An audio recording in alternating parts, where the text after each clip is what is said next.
Assalamualaikum warahmatullahi. Bismillahirrahmanirrahim. Alhamdulillahi rabbil alamin. Nahmaduhu wa nasta'inuhu wa nastaghfiruh. Wa na'udzu billahi min syururi anfusina wa min sayyiati a'malina. Man yahdihillahu fala mudhillalah wa man yudlilhu fala hadiyalah. Ashhadu an la ilaha illallah wahdahu la syarikalah wa ashhadu anna Muhammadan abduhu wa rasuluh. Allahumma salli ala Muhammad wa ala ali Muhammad kama sallaita ala Ibrahim wa ala ali Ibrahim wa barik ala Muhammad wa ala ali Muhammad kama barakta ala Ibrahim wa ala ali Ibrahim fil alamin innaka Hamidum Majid. Rabbi shrah li sadri wa yassir li amri wahlul 'uqdatam min lisani yafqahu qawli, amma ba'd. All praise in the name of Allah, the most gracious, the most merciful. All praises be to Allah. We praise Him, we ask for His help, we ask for His forgiveness, we seek refuge with Allah from the wickedness of ourselves and for the badness of our deeds. Whoever been given by Allah guidance, then nobody can be misguided for him.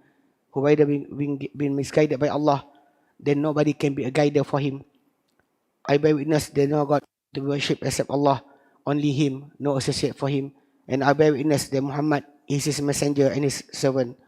O Allah, give good praise upon Muhammad. If you give good praise in the family of Muhammad, if you give good praise upon Abraham and the family of Abraham. O Allah, bless upon Muhammad and the family of Muhammad, and bless upon Abraham and the family of Abraham. Verily you must be worthy of praises and most noble. Today I will be filling in for brother Adam. Actually, may Allah Ta'ala give him health. He was diagnosed positive with H1N1. We met him last week. So today he cannot come. So I will fill in for him. So our book, Muslim Guide, New Muslim Guide. Last week he talked about all the, if not mistaken, the muamalah in Islam about buying and selling and certain things connecting with money matters about money. So today, inshallah, still the topic, we'll be talking about usury or riba. In our terms today, it's called interest or profit. It's actually from the beginning. Some people have their own understanding about how to make the money work for you. Means that if you lend money to others, you give 5 ringgit, you expecting to get back from the 5 ringgit profit or interest, what we say. So the person will pay you maybe 5 ringgit 50 cent or 6 ringgit just because the loan or the debt that he took from you. They thought that it's the same as you bought something and you sell to others. Maybe you bought this juice for 5 ringgit and you sell it for 6 ringgit. So sometimes people say it's the same, but Allah Subhanahu wa Ta'ala clearly made it different, because usury or riba is the way to oppress others. Something that will oppress the one who borrow from you any money. So you actually by imposing the usury or riba upon him, will make him you are oppressing him. Maybe he already paid the capital, the sum of debt that he took from you, but at the same time he's still in debt with you. That is the way being done before Islam. It's something is not new in this world. Not just because of the bank right now, the riba is actually there. Because before, people who lend money to others, they usually want to make sure that the money they lend will come up with some profit. So all called interest. So he said here, usury or riba. Usury or riba is the practice of assigning a fee on credit or other borrowed asset on top of the principal borrowed amount, thus making a profit on loan. You're making profit on loan that you give away. We strictly prohibited in Islam due to the harm and the injustice involved in it. Because like we said, maybe by imposing the profit upon the borrower, the borrower may be already paid all the sum after a few months or a few years, already paid in full. But because of the interest, maybe they will say that you are paying the interest only. So because actually in Islam, lending money to others or make people to take a debt from you is actually the way for you to help them. For you to help them because you have more than others, then you lend to them so that they can manage with that money to make a life. But the problem is when the original concept in Islam about lending, borrowing and lending, it's actually people doesn't think about helping others. That's the problem. Because in the ayah talking about riba, is starting from the Surah Al-Baqarah, verse number 275 until 281. In the ayah 281, Allah Ta'ala clearly explain, وَإِنْ كَانَ ذُو عُسْرَةٍ فَنَذِرَةٌ إِلَّا مَيْسَرَةٍ. And if the borrower, the ayah from 275 until 279 clearly talking about riba. But in 280, suddenly Allah Ta'ala changed the subject, the topic. وَإِنْ كَانَ ذُو عُسْرَةٍ فَنَذِرَةٌ إِلَّا مَيْسَرَةٍ. And if the borrower have a difficulty to pay back, فَنَذِرَةٌ إِلَّا مَيْسَرَةٍ, then you wait until he get the money for you to pay you. He have the clear more actually capability to pay, then wait there. And the end of the ayah, Allah Ta'ala said, wa antasaddaqu khairul lakum. And if you just give it away, it's better for you. Some of the companions of the Prophet SAW, when we read the tafsir of that ayah 280 Surah Al-Baqarah, one of the Sahaba is actually doesn't want the other because afraid about the money that he borrowed. So the other person doesn't really think about that. But the other Sahaba came and apologized and said, I cannot pay you right now because I don't have any money to pay. But suddenly the lender cried. And said, why didn't you say it to me?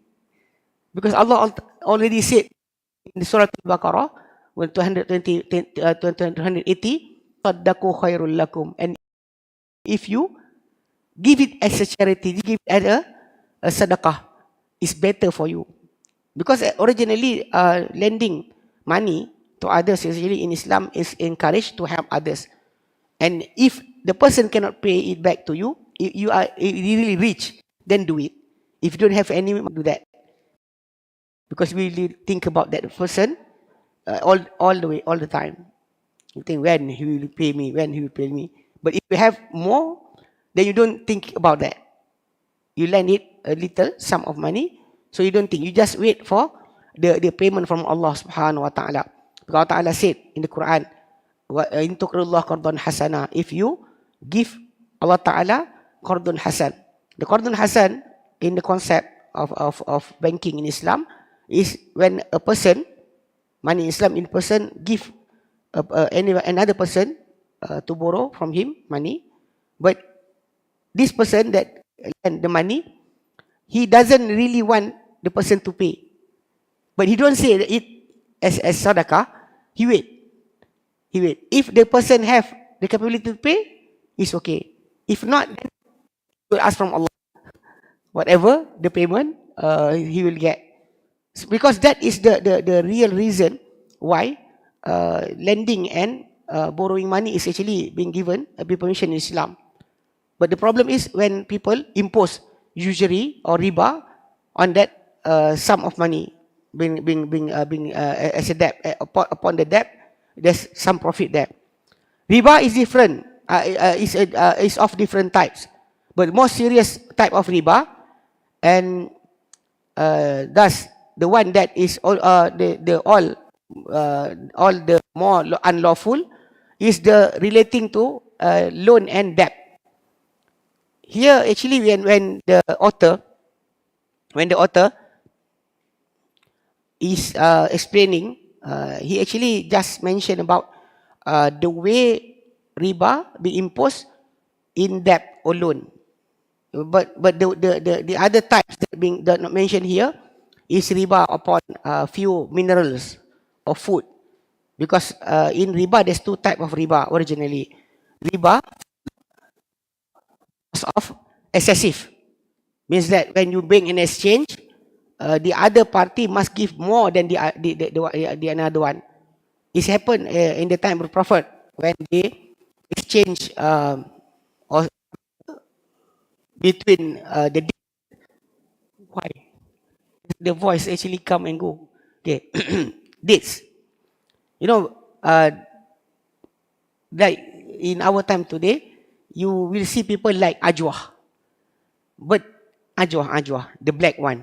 Actually, the one that is actually a kilo, maybe 80 ringgit, 80 ringgit per kilo. But there are type of dates or tamar is actually less than that. Means that you can get it, I mean, 1 kilo 20 ringgit. The price is so cheap. For in the time of Prophet, there's I mean, maybe without the money, if they have the lesser tamar that is not really good, not really tasty, they can exchange with the better tamar, the better ajwa, that if they get they agreed upon, so they must give 2 kilo or 2 kilo of this with 1 kilo of the best tamar. This type of riba is called riba fadl. Riba fadl. I mean that excessive riba. But this riba is only happen in two types of thing. Whether it's actually gold or silver, or we can say that anything become the money in our time today. Because our money, fiat money, paper money, is actually a replacement for gold and silver. Generally, our money is actually replacement for gold and silver. So anything that replace gold and silver, that is the thing that if you exchange. In our time today, you can see some people sold the old money, maybe from the 1800. It's ringgit Malaysia. Actually, not really 1800. Maybe so maybe in the early modern. So there's money there that so old. So they sell the money more than its value. The value is 50 ringgit, so you sell it 1,000 ringgit. 1,000 ringgit. Actually, you can browse it in some of the website of selling old money. They actually selling the money with the same currency, with more, even 1,000 times than its value. This is actually wrong because you cannot sell ringgit with equivalent. Even though some people say that there is an aesthetic value on the old money, but in Islam the Prophet did taught us how to for us to not go into the riba. Actually, you can sell the ringgit with dollar, or sell the ringgit with or yuan or rupiah. Then whatever the excessive, that doesn't matter, because the Prophet ﷺ said, "Az-zahabu bil-zahabi," gold and gold, wal fiddatu fiddati, silver and silver, mislan bi mislin, must be equivalent, yadan bi yadin, and on the spot, not by debt, not by debt. you must pay at the same time. And the Prophet said, إِذَا اخْتَلَفَ الْأَنْوَاء, if the thing is actually different, means that gold with silver or gold with tamar, then you can sell it however you want, but it must be yadan biyadin, on the spot. So you can change it the way that people selling the old money, they can change it by selling with other currency. Means that they sell it with dollar. I don't want except with dollar. Then the transaction will be permissible in Islam. If not, then that will enter into the riba, the first type of riba, riba fadl. Either like being said at the time of the Prophet, the tamar. They exchange the good tamar and lesser tamar, but the lesser tamar must be more than the good tamar, good dates. So everything is actually like that. So the second one is what we are talking about. The debt that being called as riba nasi'ah. The riba that happen when you want to prolong the duration of your debt to be, you want to help, you want to prolong the duration of payment. Then whatever the excessive being put there is actually is called riba. Riba nasi'ah. He said here, it's one relating to the loans and debt. It's cover and is stipulated additional amount over the principal in a transaction of loan or debt, and is of two types. But here, when he explained just about the nasi'ah only, the one that being exchanged to the things that actually considered as riba in Islam, is either currency or either or things as food like rice, wheat, barley, tamar, or dates. Actually, all of that is actually have considered as riba property. You cannot exchange except the same equivalent amount. If not, then you must make it different, but still you have to actually make the transaction on the spot. Like today we have things happen. People are selling and buying gold with debt, or you can call installment. That's actually something that is actually not really being permissible in Islam. What? Okay, some people can say why. Actually, when you talk about muamalah in Islam, the transaction of money or your relationship with others, when Islam stop you from certain things, certain type of transaction, is actually to make sure that you will not be fighting with that guy, the other person, if anything happen. So any transaction that may come into dispute between the two party, then Islam already stop it from the start. Like some people say, the buying or selling something inside a sack. You know, you pay me 5 ringgit, I give you a sack. So you just take something there, 5 ringgit. Maybe you can get more than 5 ringgit.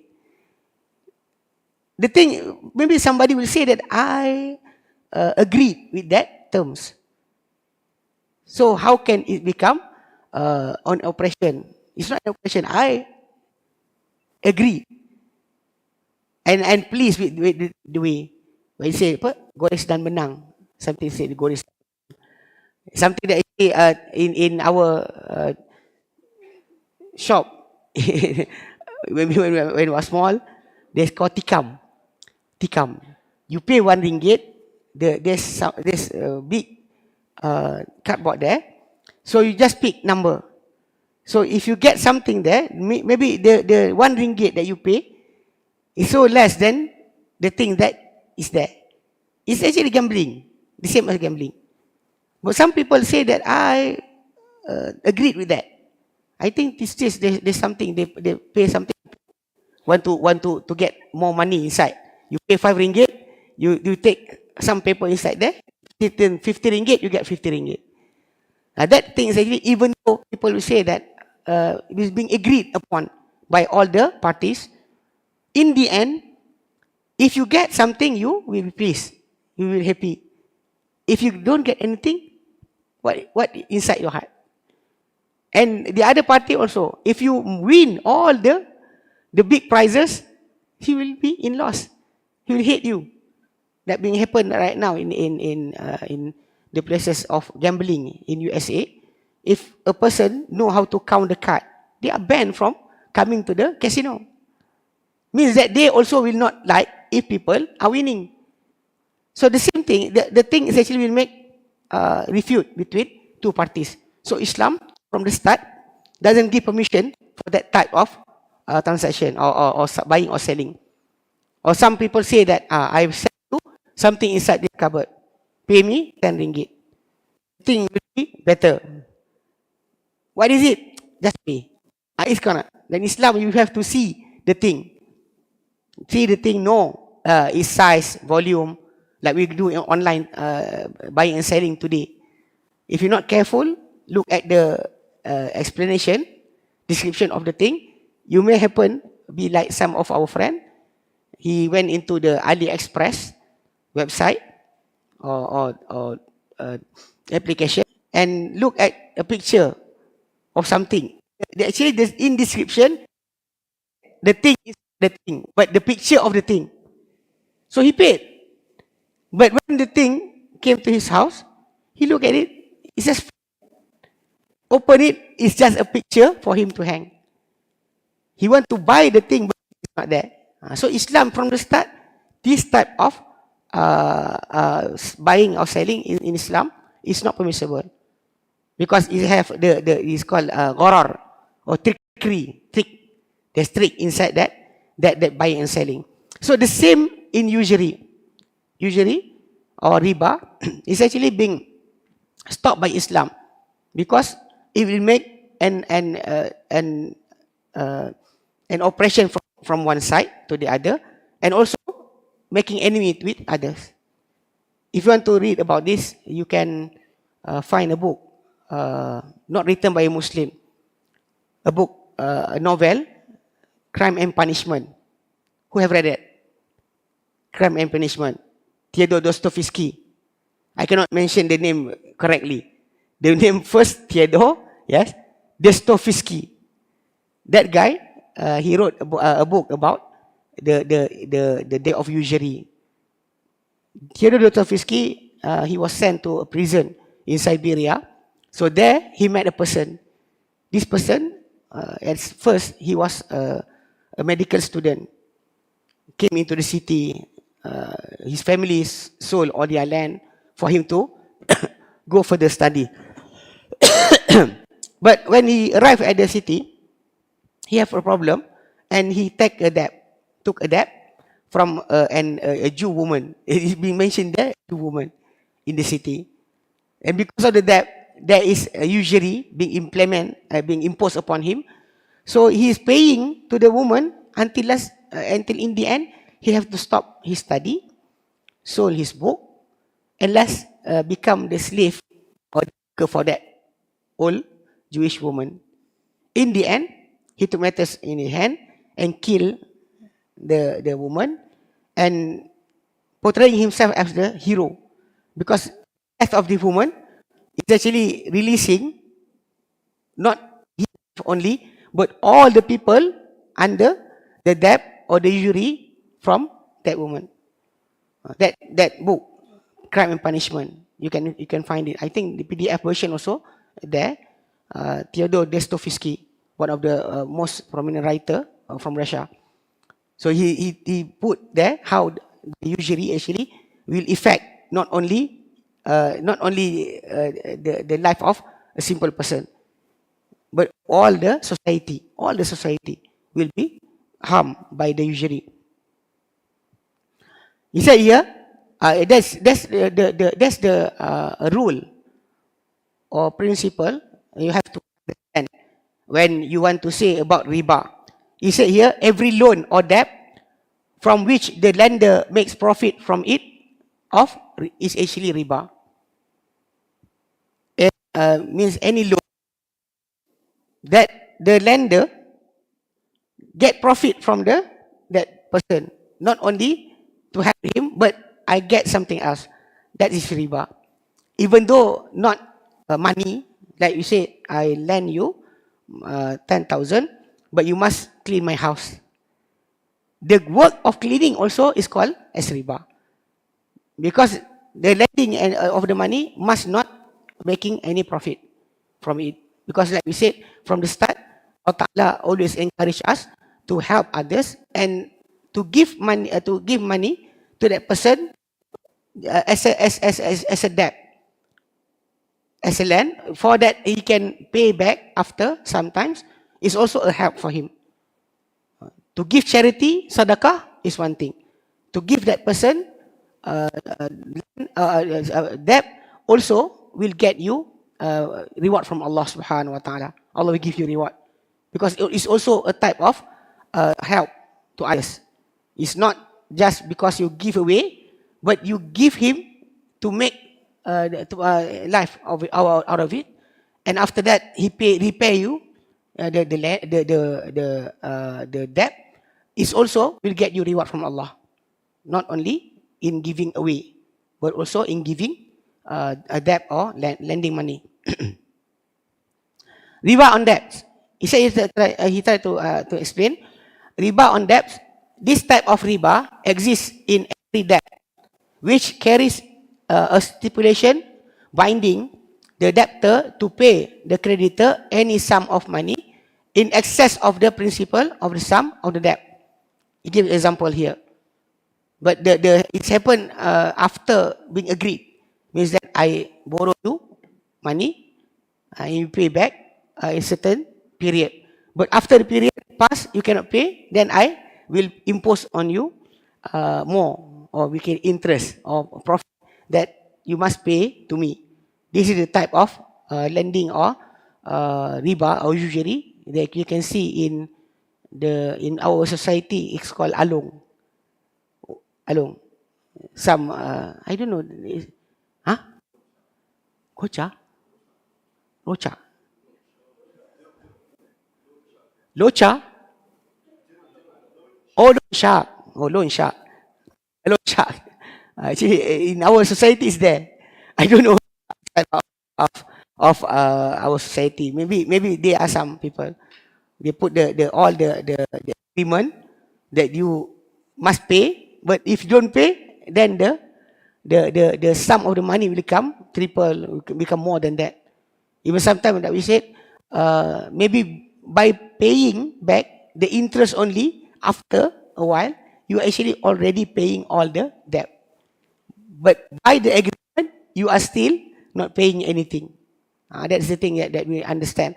So, he said here, example, John borrows 1,000 pounds from Martin and promised to pay it back after a month.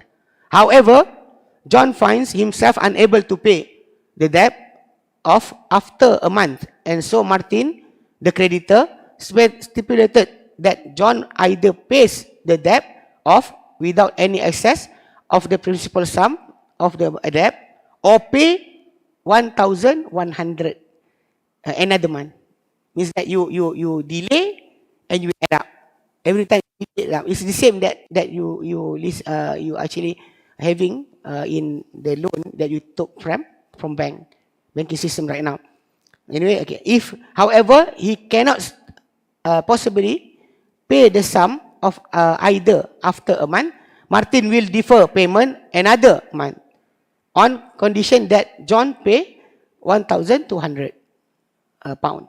Means that the more time you give, the more you have to pay. You delay the payment, you have to add up. This is what is called as riba on debts. And riba on loan, the second one, he said here, in this type of riba, a person takes out loan from another person or from a bank with stipulation that the borrower must pay an annual interest both parties agreed upon, say 5% on the borrowed amount of the lender. Okay. This one you have to make explanation, because in our time right now, I can see that some of our friend they get the idea all the loan being taken from the bank is actually a riba. And from that point, they start to sell back their house that on loan upon them, means that they have to pay the house, but they just don't want to buy a house, don't want to buy a car, don't want to buy anything, because all of it is actually the concept of the bank will put a percent of in profit upon the loan that he took. This type of loan is actually you have to be clear, because we don't want every one of you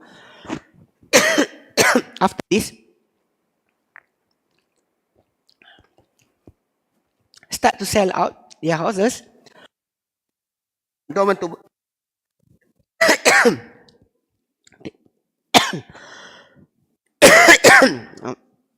I'm sorry, excuse me.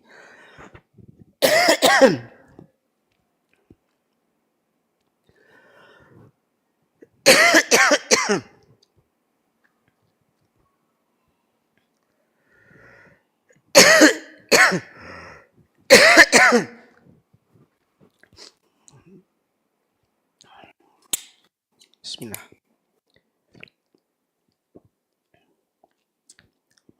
Because it's not already not cold. This one is cold, so it's better for my throat. Anyway, okay. Because I find out some of our friends, they took a house loan, bought a house, means that he pay for the house for 30 years or for 20 years. After that, they learn about the usury and start to don't want to continue with the loan, and they sell their house and start to just rent a house and have actual house, because they thought that he already involved in usury. Now I want to explain here right now. There's a difference between a loan, personal loan, and when you buy something like house or car. There's a difference. A personal loan surely is actually the same as what we call as a usury, because when you took a personal loan, there's nothing the bank is actually putting for you for something. There's nothing between you except the amount the bank give to you, and you pay back after a while.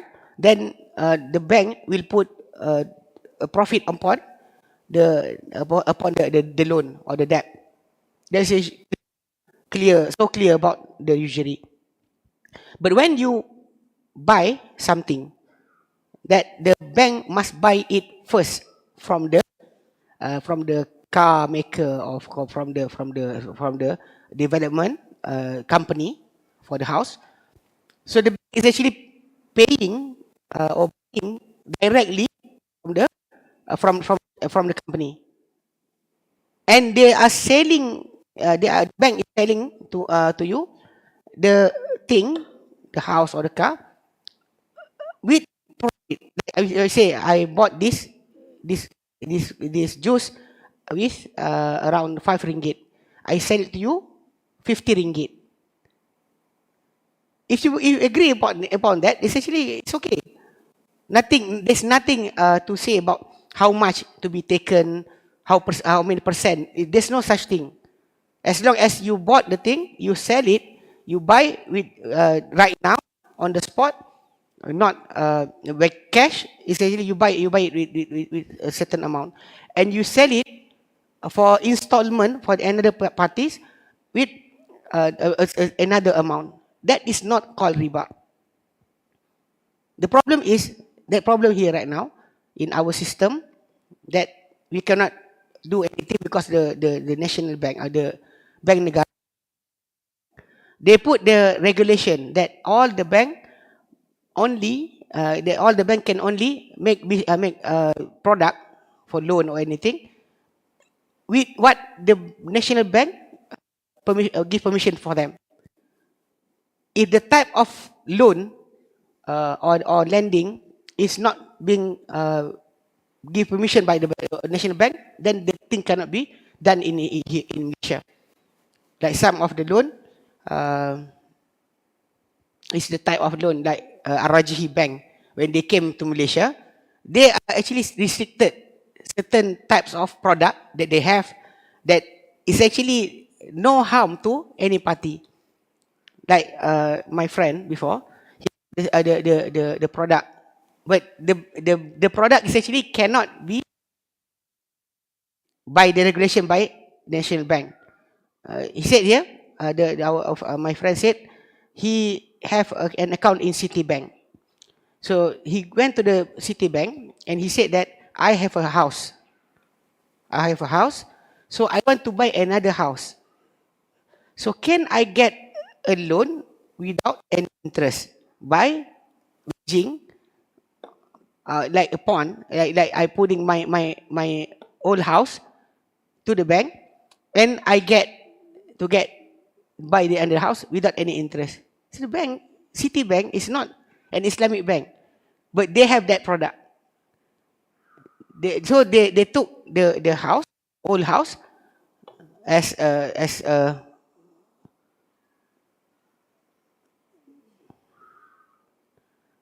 bond. Yeah. Actually, as what? As mortgage. As a mortgage. So at the same time, he paid for the new house without any interest. Because the bank is actually want him to be his their customer, because actually he's a diplomat. So his money will always his salary will always come into the bank. That is actually for the bank is more than what they can get from the loan only. So the bank is actually giving him. But when I call him second time, after he told me what he get from the bank, he told me that the Citibank cannot give it anymore, that type of loan anymore, by mortgaging something, and you get the loan without any interest. So it's because you have to understand, in Malaysia, all the bank must follow the regulation from the national bank. Any product doesn't pass by being given permission by the national bank cannot operate. Even like I said, Al-Rajhi in Yemen, in Saudi Arabia, they have many types of loan. That is actually not the type of we are using right now.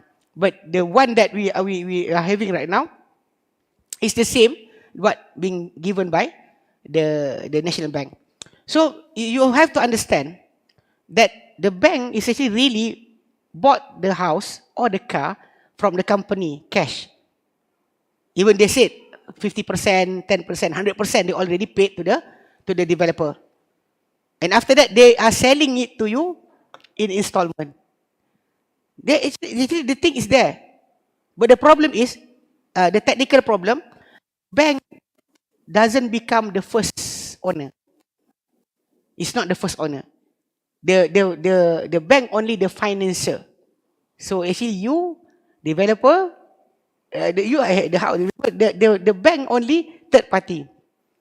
That cannot be the first owner of the house. If they bought the house, the first name is the bank, and sell it to you the way they said right now, putting there they want 10% or any percent of profit upon whatever they paid to the developer.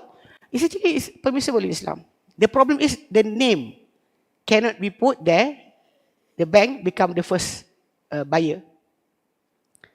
So people will argue why the bank cannot be the first buyer. Okay, it happened when I went to Sungai Petani. My father-in-law told me about their land. If you go towards Tanjung Dawai from the toll, Sungai Petani Utara, you get out from that toll, you just go towards the Laguna and Tanjung Dawai. You will see the land on left side of the road. They call it the Chatty Land. What is the Chatty Land? The Chatty Land is that when the chatty the money lender from India. They were so wealthy. But when they came to Malaysia, they put out to give loan to the villagers, to local people. So the local people mortgage their land to take any debt from the chetty. So the chetty just come to Malaysia without their family, just they themselves to try to make profit, whatever in Malaysia. The problem happened when the villagers cannot take back their land, the mortgage land that they give to the chetty. They cannot take it back because they have no money. And suddenly, the chetty died. So how can you take back? The land is still called the Chatty Land. Cannot be taken, not from the villagers, children cannot do anything. And the Chetty also died here. Nobody knows about their descendant. They came here by themselves, so nobody knows. If you want to buy back that land, you have to pay to their descendant. But their descendant, you don't know. So what happened?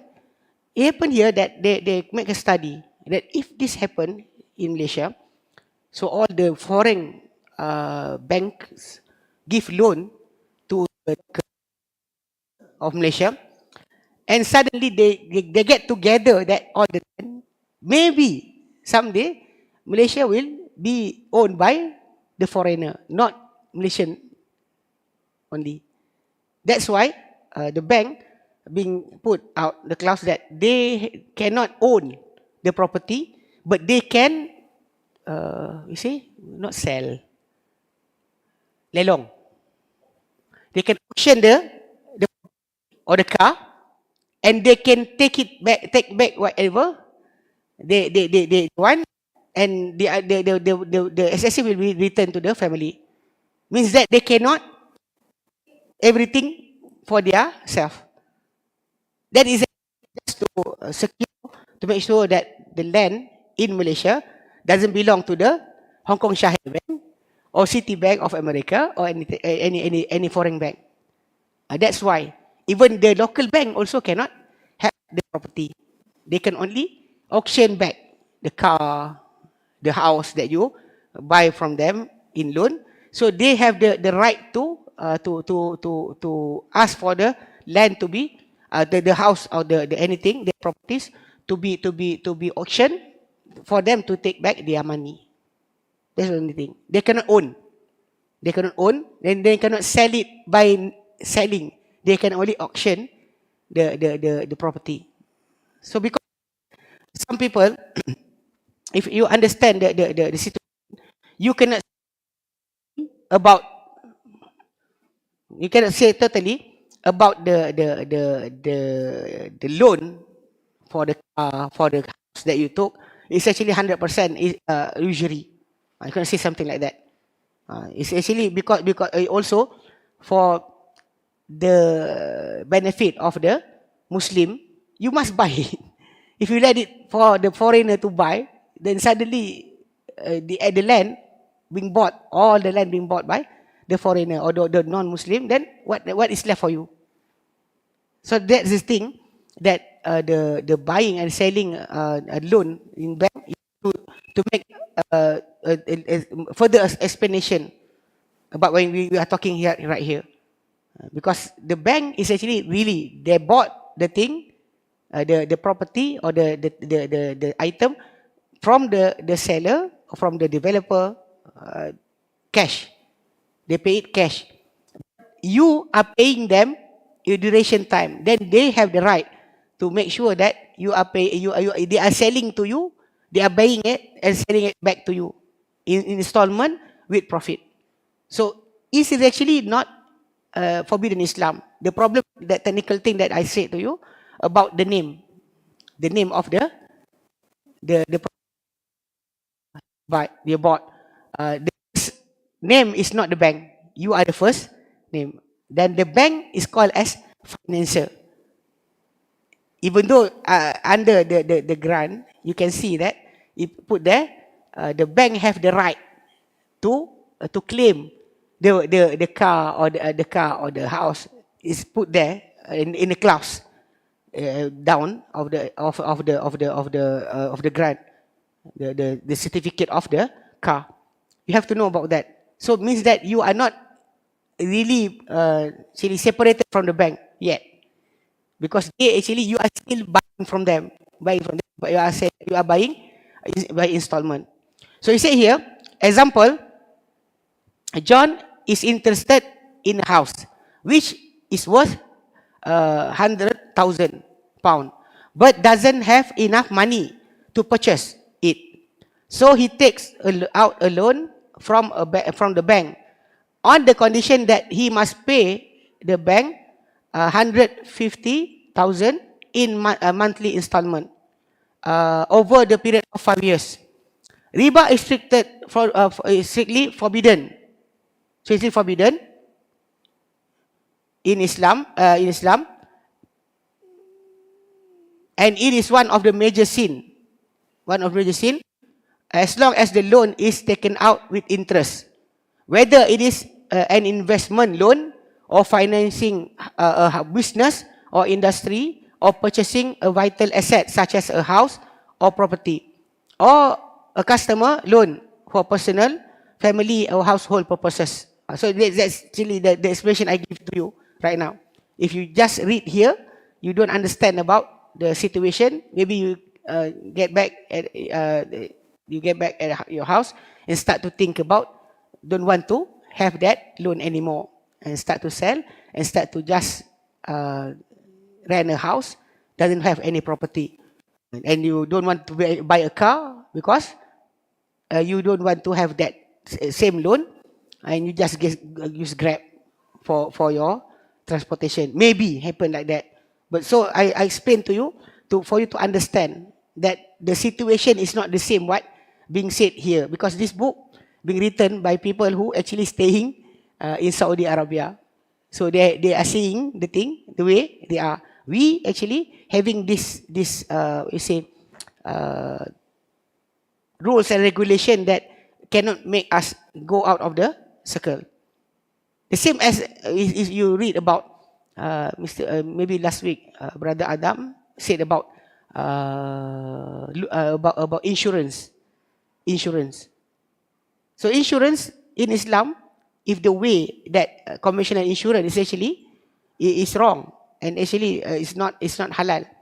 But when you bought a car, you must take the same insurance that is actually forbidden in Islam.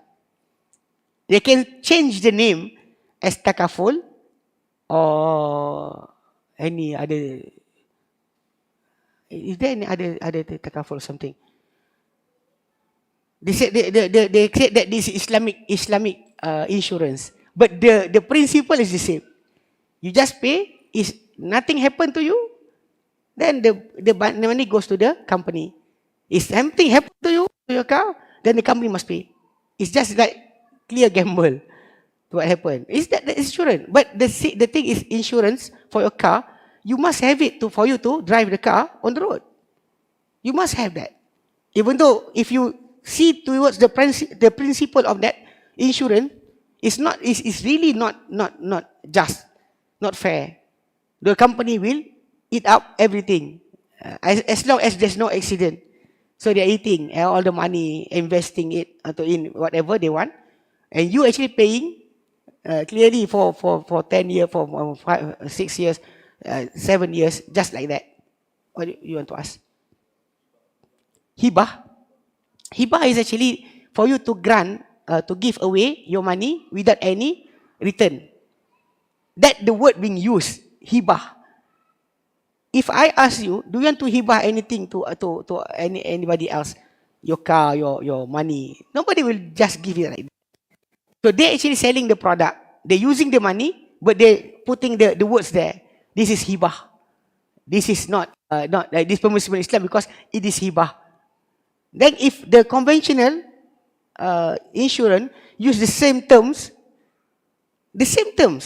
so is it become halal? No, still no.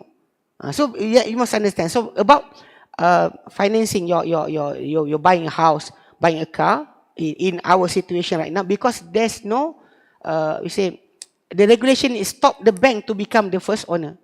That's the only thing. If the bank is the first owner inside the certificate of your car, of your house, then the problem solved. But you cannot put it there, like I said about the Chatty Land.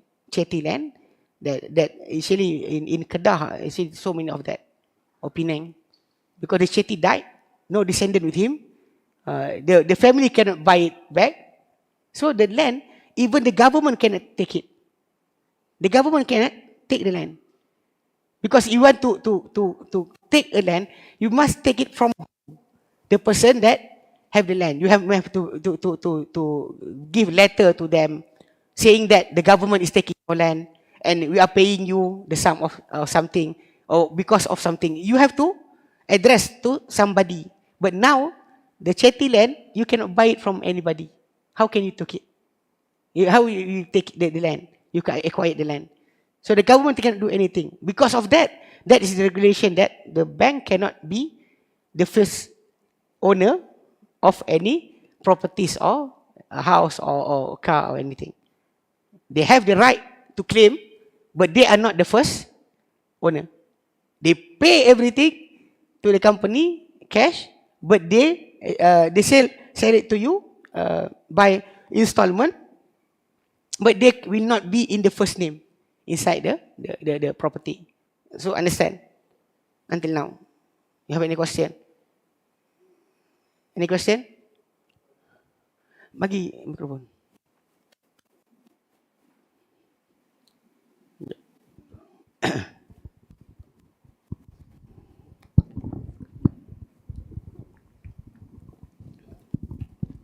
But is this really halal, or what we can say from this? Which one? When you say, since the bank it is Yeah. like a financier, so still the property or the car becomes halal for the buyer or not? Okay, it's still because of that, because of the regulation government for the benefit of all the nation, so that our land will not taken away by the foreign bank, then it's still permissible, it's halal. But one more thing you said is, you have a local bank here, but even for that, this permission is not there. Yeah, they also cannot do that. Even the local bank. That's why even if you say they will do the akad. They will hold your hand, say this and that. In paper, they are still the same as the conventional bank. In paper, they cannot, because they have followed the regulation given by National Bank. So the paper is the same. But one thing I don't agree is National Bank is not the authority for Islam, right? Yeah, I know, yes. Quran and Hadith is the authority. When it says National Bank cannot take a decision. I know, the National Bank, because the loan, the debt, product. So any product, bank, Islamic bank, my bank, any bank, want to sell that product, they must get permission from National Bank. No permission, you cannot do that. You will be money laundering if you cannot get that permission from the National Bank. National Bank is the one. Once before, I found a sister of my sister of my friend. She is actually in my bank. So they thought about a new product from my bank. For those who want to go to Hajj, there's a loan for doing Hajj. So she asked me whether can she proceed with that. I said no.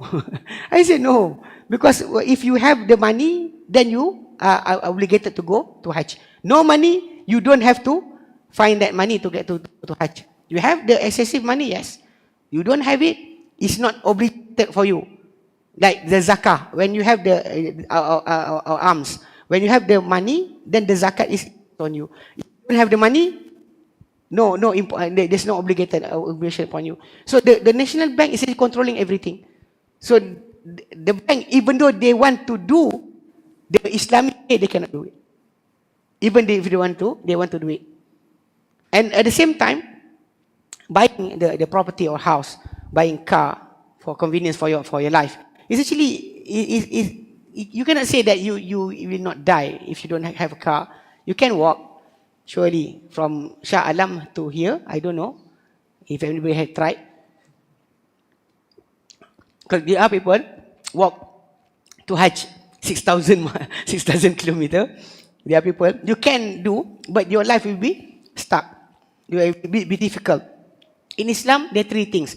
Something called hajiyat, means things that you don't have it, you will die. Secondly, daruriyat, means that the thing that daruriyat. First, the daruriyat, things that you don't have it, you will die. Second thing is actually hajiyat, things that you don't have it, you will be difficult to do your life, to go on to your life. The lastly is just for completing or perfecting your life. Tahsiniyat. So sometimes the things that you want, like the car, is called hajiyat, but for you to earn your life, to earn money, to go to your work, it is something that you have to have.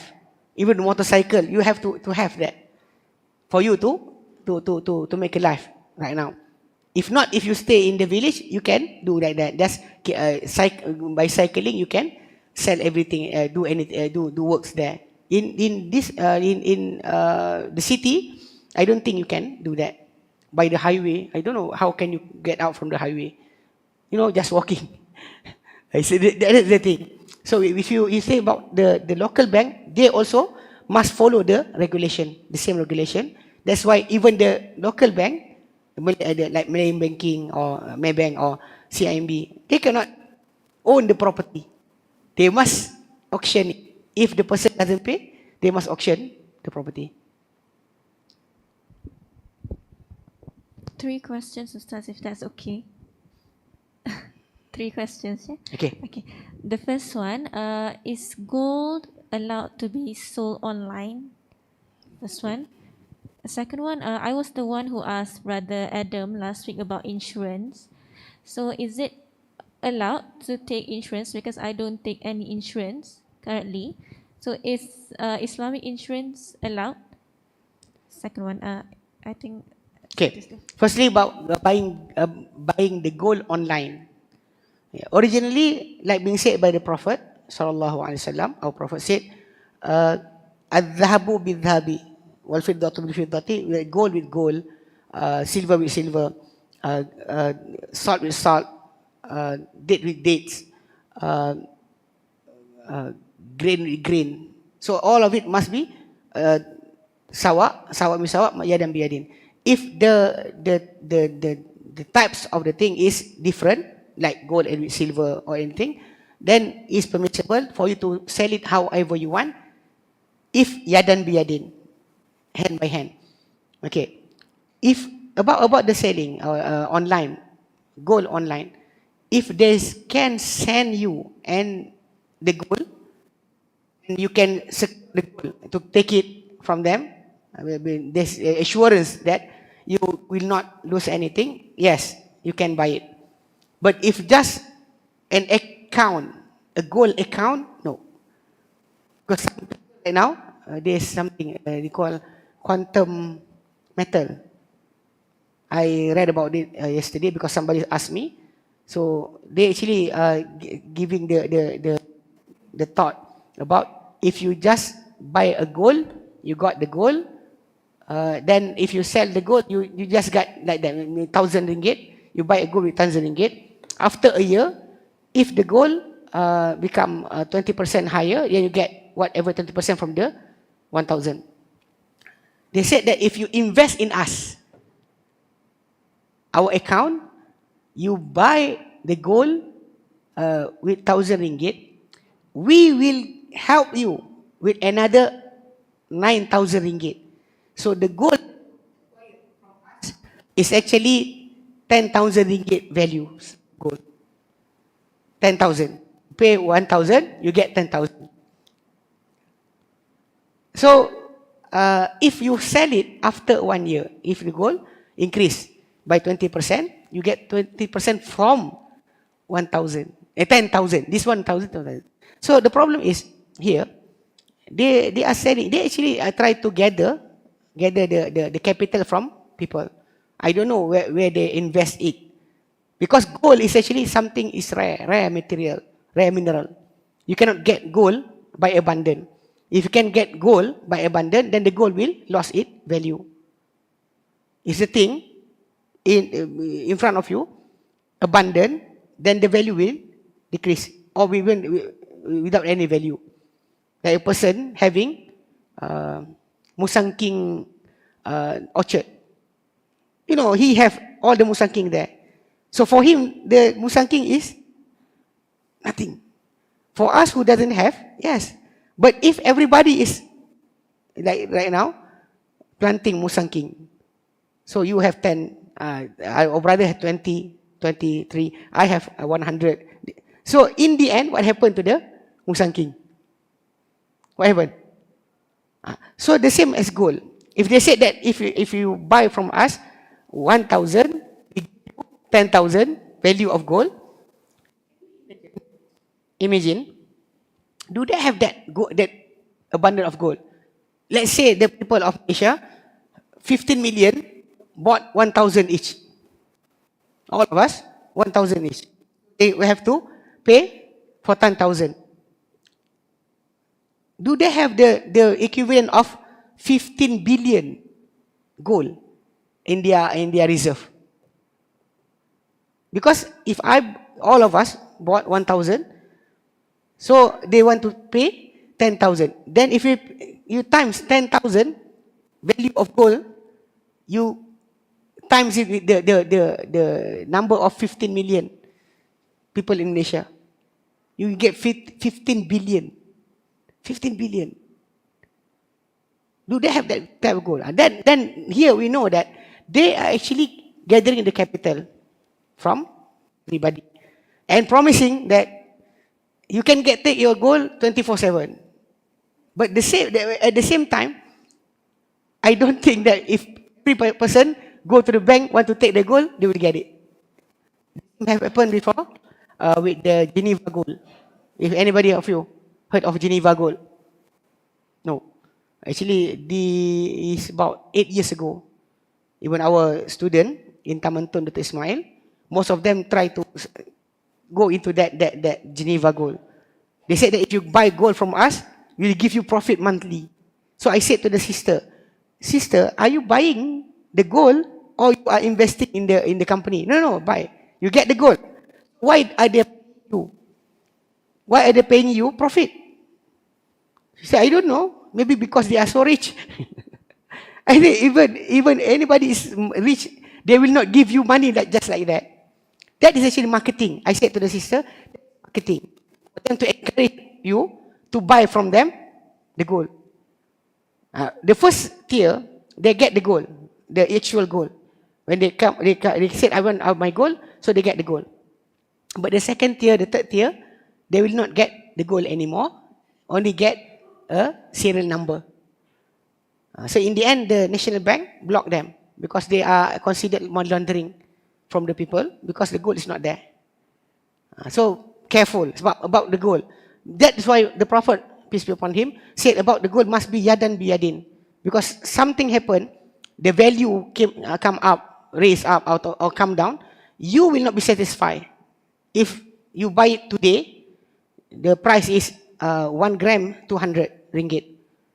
So after the gold arrives to house or to get gold, suddenly the price is actually decreased. 1 gram 150 ringgit. How do you feel? If I don't buy it yesterday, I buy it today, I will get more. You say something like that. Even if, and at the same time, the seller also will feel the same. If you bought it today, 1 gram 200 ringgit, he bought and when the day you pick the gold, the price raised up to 1 gram to 300 ringgit. How do you feel? They start to feel, because in Islam, when you buying and selling, the Prophet said, "Al-bay'u an taratin." Al-bay'u, the buying and selling, the trade must be between the seller and the buyer have a pleased feeling. Whatever he get, the other party also. You don't ever buy and sell something with some force, or actually making the other party letting go the profit, or letting go or the other party pay more. No such thing like that. Because in Islam, al-bay'u an taradin. Both party must be pleased with each other. Buy and sell. Okay. Second one about the insurance. Scholars said about insurance in Islam, they try to relate the insurance in Islam with the word takaful. The word takaful in Islam is not like what being done by the company. You do know that each near you, they have the so-called khairat kematian. You don't know. Okay, every mosque in Malaysia, they open a box. What? Tabung. Bukan. A safe. In Malaysia called tabung. Tabung means that a box that a fund that we gathered from the people of the society. One fee around 30 ringgit or 15 ringgit.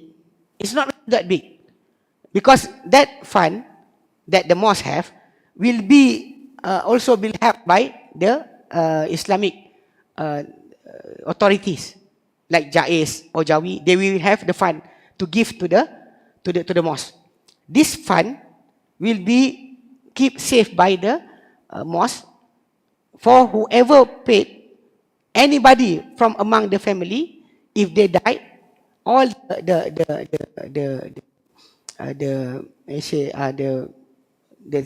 things that great to make a bath for the deceased, to buy the shroud, for the transportation, all of it will be taken from that fund. This fund is stayed like that. Nobody can take it away except for using for the funeral for any of their members. Because if you died without that fund, normally you have to use almost 1,500 ringgit, because to pay people, hire people to bath your deceased, they will take around 700 ringgit. If anybody knows, if in the hospital, after any person died, so when you call the person, the contractor for bathing to give bath for the deceased, you have to pay. About transportation, not really that high, because they in the hospital they have the van. There is waqaf, so you just pay for the petrol only. So it's actually cheap. Digging the grave, 500 ringgit. So normally, if you gather around, is 1,000 to 1,500 for you to make sure that all the process until the burial complete. But if you pay to that fund 30 ringgit per year or 20 ringgit per year, it's really not really big.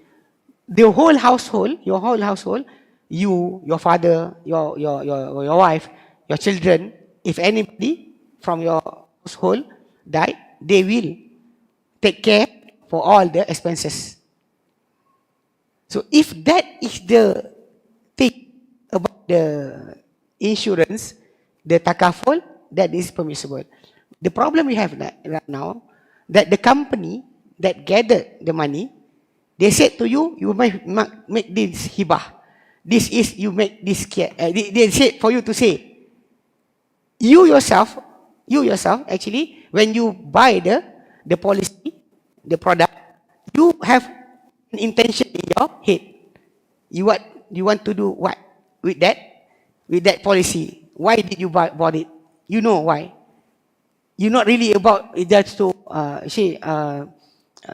making sadaqah or hibah to anybody your money. You want the return. That is actually your intention. It's not why do you buy it. So the company at the same time, when they get the money from you, they will invest it. We don't know where. Maybe in Islamic, maybe in something, maybe in anything. So they get the profit from that money.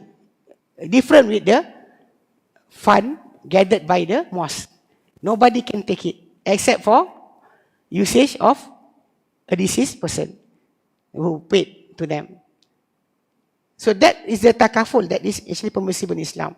This one is actually just a business. Just a business to gather capital from people and saying that this is actually permissible in Islam. Just maybe somebody said it is actually a replacement for the conventional one. Ala kulli hal, but the same. It's the same concept. You just make it many names, but the same concept. Clear? Okay. He said, yeah, the Islamic rule on riba. Islamic rule on riba. Textual evidence from Quran and the Prophet traditions point out that riba is strictly forbidden in Islam. That is the one of the major sin that Allah has not declared war on anyone of the sinner except for those who deal with riba.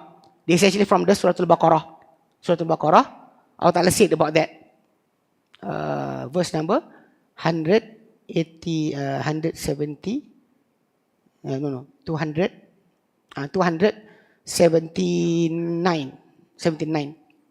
Surah Al-Baqarah 179, Allah Ta'ala said clearly, فَإِن لَمْ تَفْعَلُوا فَأْذَنُوا بِحَرْبٍ مِّنَ اللَّهِ. So there, under there, insyaAllah, said. In fact, riba is forbidden not only in Islam, but also in previous divine religions. All of the religions before. Except that he said here, such a ruling, however, was changed after numerous distortions crept into the religion text of such religions. And after many other rulings, Allah mentioned that the inflicted punishment on the group of the people of the book in Surah Al-Nisa, verse number 161. For why Allah Ta'ala condemned them from among things that Allah condemned them, because for their taking usury, although it has been forbidden for them. They eat the riba even though it's been told to them not to do it. But some of them, like the Jew, they altered the text by saying that it's not among us, but it's permissible for us to do it on others. For the Gentiles, we can do it. For the Jew, no, cannot. They had that type of understanding. Punishment for riba. Engage expose themselves to a war which Allah and His Messenger have declared on those who deal with riba, by becoming their enemy of Allah, enemy of the Prophet. As the Quran statement in Surah Al-Baqarah, verse number 279, فَإِن لَمْ تَفْعَلُوا, if you don't want to do so, فَأْذَنُوا بِحَرْبٍ مِّنَ اللَّهِ وَرَسُولِهِ, then be warned of war from Allah and His Messenger. وَإِن تَابُوا, if you repent, فَلَكُمْ and if you repent, فَلَكُمْ رُؤُوسُ أَمْوَالِكُمْ, for you your capital you got it back. You don't get the excessive amount that being put there, but your capital you got it back. Okay. Without la tazlimun wa la tuzlamun, you are not wrongdoing, without wrongdoing, and you're not being wrong. You are not being wrong, and you are not doing wrong to other. That you get back. Even the Prophet ﷺ, when the first and the last khutbah, the Hajj that being done by the Prophet in Islam, on the 10th year of Hijrah, the things that the Prophet said in front of everybody, He said, Kullu amrin fil jahiliyati ma'udu'un tahta qadamai hadha. Everything that before Islam, the matter before Islam, is put under my feet. Means that it's not being recognizable anymore. The first thing that I will put down is the riba of Abbas. Abbas, the uncle of the Prophet, he was a person that have riba upon many person. This person take a debt from him, then there's riba, there's riba. So the Prophet said, his uncle riba, the first thing he let go. Nobody have to pay any excessive amount. If they already paid the loan, then no, they don't have to pay any interest anymore. The first thing that he put down, his uncle riba. So he said here, such war leaves devastation, physical and psychological effect, and the numerous of form of deep anxiety and depression. And people these days are some sign of such war that we see today. People easily have depression, have anxiety, maybe because of what Allah Ta'ala already declared war to have whoever involved in riba, or declared on those who disobey him, disobey his command by engaging in usurious transaction. The effect of such war in the hereafter will be far worse than the one who anyone can possibly imagine. Okay, number 2, those who engage in usurious transaction, any way of deprived are deprived from Allah mercy. Means that mal'un, in being put away or sent away from the mercy of Allah. Jabir bin Abdullah, the companion of Prophet ﷺ, he said that Allah Messenger cursed the person who accept usury interest, the one who make the riba, the one who give it, the one who record it, and the one who the two witness that witness the riba. He said they are all sinners whom fil ithmi sawa. Sahih Muslim number 1598. They will resurrected. Thirdly, the punishment, they will be resurrected on the day of judgment in such of unsightly manner that they will be stringing, jerking, shaking, like people have epilepsy. You will say sawan. Sawan. So the person that doing riba transaction will have that type of body movement in the last day. Allah Ta'ala said in the Quran in Suratul Baqarah, verse number 275. There's the first ayah about riba in Suratul Baqarah. Allah Ta'ala said, Alladhina yakulun riba, to eat the riba, the riba, la yakumuna, they will not be stand up before Allah in the day of judgment, illa kama yakumul ladhi yatakhabbatu syaitan minal mas, except like a mental imbalanced person because of the touch of Satan. When people actually the touch of Satan. This ayah 275 is one of the ayah that being used by some of what you say healer, those who heal people, say that when people doesn't have good body or good health, maybe Satan came into his body. They use this ayah. Only that we know that not every thing that happened in your body is caused for it by Satan. Because at the time of Prophet ﷺ, there was a woman, she has an epilepsy. She can't have epilepsy and fell down, and her dress is open to everyone. So he came to the Prophet, peace be upon him, and said, "O Messenger of Allah, I have epilepsy, and my clothes open to others. Pray to Allah, ask from Allah for me to get cure." So the Prophet ﷺ said to her, he said, "I can do the dua, the supplication for you, and you'll be cured, or you can be patient with your sickness, then I will assure for you paradise. I assure for you paradise.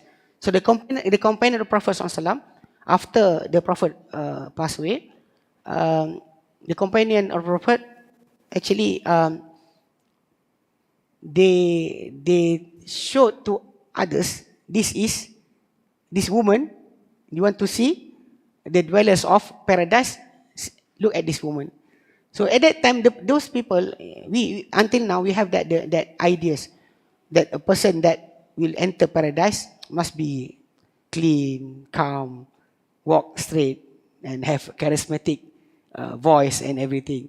But at the same time, when they're saying that the woman is falling down, and the company said, whoever want to look at the dwellers of the paradise, look at her. So they don't understand why. But then the companion told the story about why the Prophet ﷺ assured for the woman. At the same, we understand that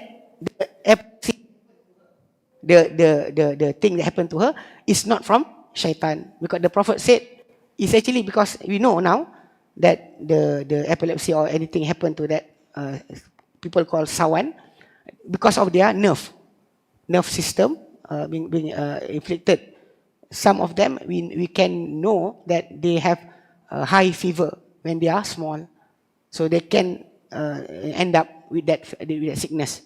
Anyway, the people that actually will brought up from the dead, from those who involved in usury, they will come up back like that, like being touched by the Satan. Fourthly, profits made from the usury transaction, no matter how massive they may look, they will deprived of all blessing. There's no blessing for whatever you get. And those who make use of such profit will find neither happiness nor peace of mind. As Al-Quran states in Surah Al-Baqarah, verse number 276, Yamhaqullahu riba, Allah Ta'ala deprive the usurious gains of all blessing. Where you be sadaqat, whereas He bless charitable deeds with manifold increase.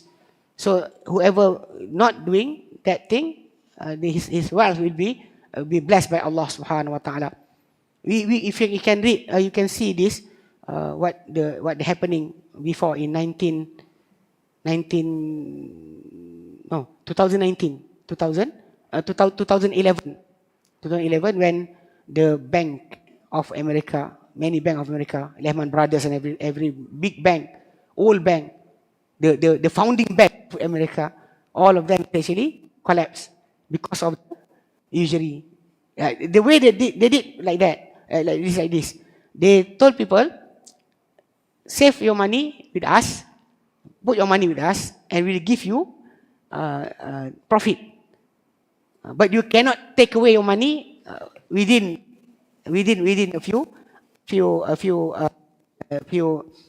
years or few months. So they actually the way they're doing that is the same as if that the people lending the money to them for them to do business with it, and they promise to give back many percent. But happen when people putting their money there, in the end the bank cannot pay back whatever they promise. That's the thing. In the end, the government, U.S. government, have to pay back, have to bail out all the banks. And also at the same time, the danger of usury, if it happen to a country, it's actually like whatever happened when you see a country taking loan or debt from the Bank Dunia, International Bank. They will not just you are not taking only the debt. With the debt, everything that they want, you have to follow. The thing actually in Indonesia, when I was in Yemen, I read in the newspaper after the collapse of Suharto government. So people is actually looking to each other, the political gain victory, the Islamic party. but they took the debt from international bank. What happened? They have to follow everything that is actually being told by the international bank. So clearly the political party that won is actually the Islamic. But at the same time, Indonesia on that year have to give permission for the Playboy magazine to do their branch in Indonesia. Because you can expect a sound mind person, a leader, can give the permission for their children, their daughters of their friend to be exposed to people. But at the same time, Indonesia at that time have to give away the permission. Why? Because of that debt. We in Malaysia also, because of that debt, you can see that we have one of the biggest brewery of liquor in Malaysia. As long as the debt is upon us, we cannot run away. You have to have that company. Some doesn't understand why the company in Shah Alam. Why? Because of the debt that we took from the international bank. That is the only reason. Any government come out, as long as the debt is not settled, the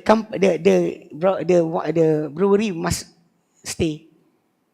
So understand that the danger that we have by having the usury debt or loan. Okay, Alhamdulillah, we stop here for our first session for level 1. Take a break for 2 minutes. Then after that, we continue with the second level. Okay. Any question? Yeah, the microphone.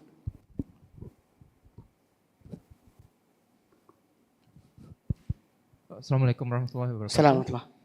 So I have a question like, for example, I lend a money to my friend, and then next month when he paid the money, he bring gift or he pay excess and said the excess is a gift. Is it permissible in Islam? If your friend give you any present, any gift, along with the debt, without you making that condition from the start, is okay. Because the Prophet ﷺ said, the best among you, whoever paying the debt and giving gift without prior agreement, is okay. But if you from the start you give a hint, after I give you this debt, think carefully. You have to be wise. If we give him like that, then whatever been given is usury. It cannot be accepted in Islam. Ada question?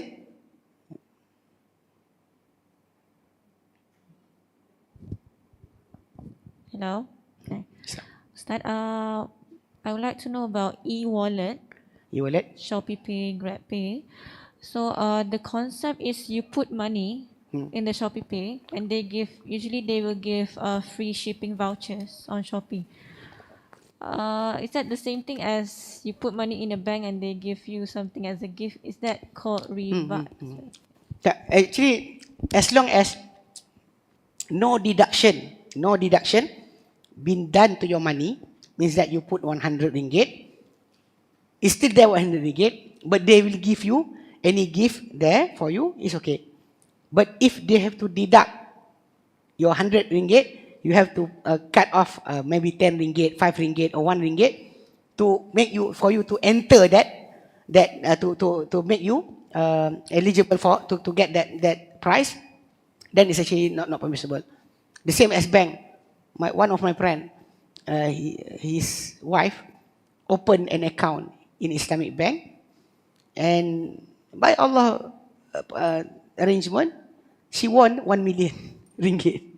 Open the bank account and got 1 million ringgit. That's actually happened. The thing is actually by condition, the money that you put will not be deduct, or you don't have to pay anything. Then it's permissible. If you pay anything to enter that to get that thing, then it's actually not, cannot. Okay? Okay. Stop dulu. Okay. No. Answer now.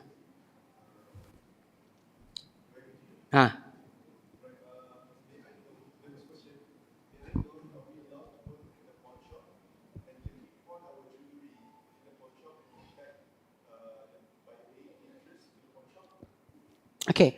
Pawning your properties at pawn shop, is that any handphone, watch and everything, is permissible in Islam, as long as there's no nothing imposed on you by the pawn shop while when you put something with them. We have to understand, to pawn something in Islam is permissible because the Prophet, peace be upon him, he died, like we said by Aisha anha. The Prophet died while his what you say, iron cloth in war is left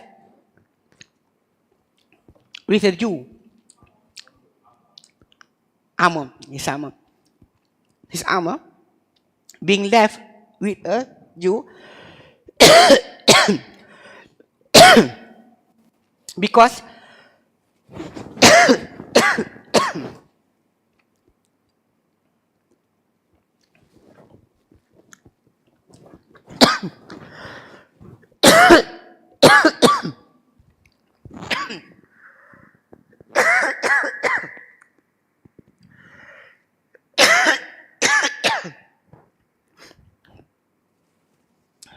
excuse me. Okay, the Prophet ﷺ, peace be upon him, his armor was left with a Jew because of a barley flour that he took from the Jew. You can learn many things here. Firstly, to have a trade with a non-Muslim, a Jew, anybody is permissible, because Prophet is doing that. Secondly, the Prophet pawned because he doesn't have any money to pay to the Jew for the sack of barley flour. So he left with the Jew his armor. Ini armor clothes.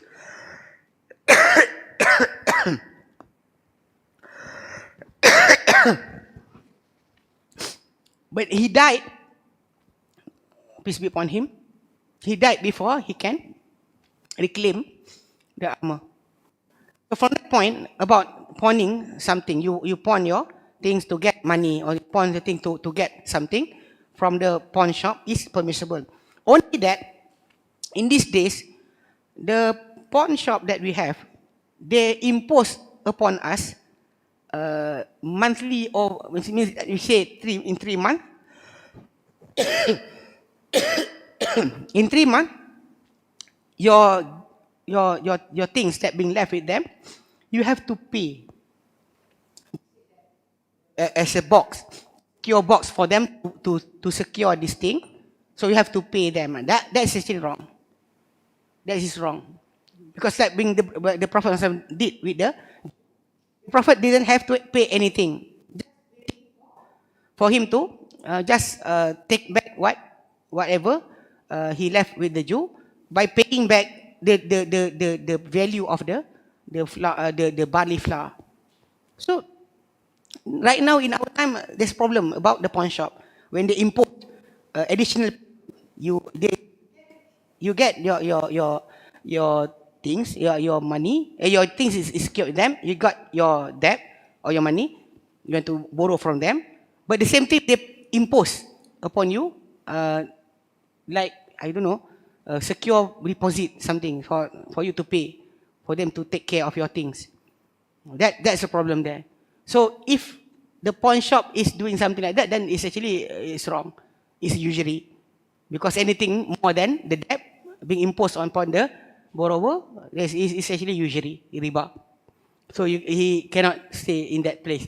If that pawn shop is not like that, doesn't put any impose upon anybody, left things with them, it's okay. It's okay for him to stay to work there. Okay.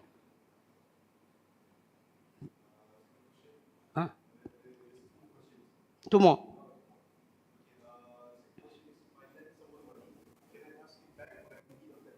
Huh? Huh? Yes, you can ask. That's yours. The only thing that in the things that for you to acquire the money, bank have that authority. They take the case to the court, and the court will give orders, and they will secure your wealth, lock it, and they will tell it and give the whatever the bank want. But for personal person, a normal person, I don't think it's being done. Even though it actually can be done. Can be done. You can make a person bankrupt by not paying towards you. Only that when you're going to the court, the thing will be bigger. The same thing. It's not wrong for you to ask for the thing. Only if you make duration, you pay after 3 months, you don't ask before that. You cannot ask before that time that you put. If there's no time, then you can ask anytime. Okay.